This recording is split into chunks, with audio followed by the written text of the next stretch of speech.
浩瀚無邊嘅宇宙之中，無數星球擁有生命同埋文明，但係出奇咁寧靜，被稱為費米矛盾。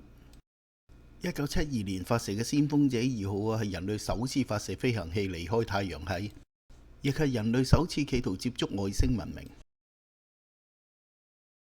宇宙嘅最先進文明視其他文明為害蟲，好似屋企入邊嘅老鼠咁。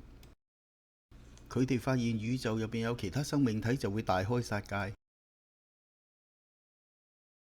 因此宇宙裏面所有文明保持安靜。先鋒者太空飛行器攜帶卡片飛到外太空，說明地球位置同文明，邀請外星人同地球接觸。宇宙至尊收到人類送嚟嘅卡片。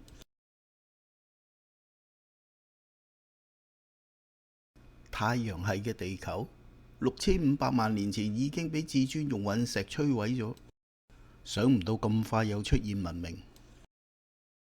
至尊派奧姆阿姆亞去太陽系偵察。2017年進入同埋離開太陽系。2025年再次去到太陽系。呢次嘅任務係摧毀地球文明。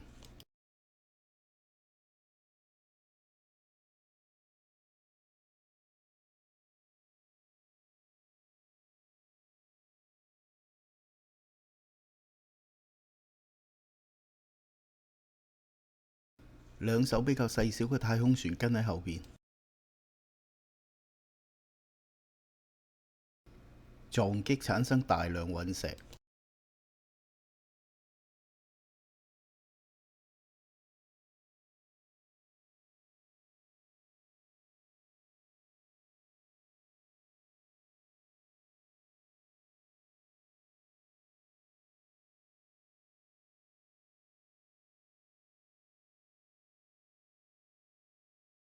部分飛去地球，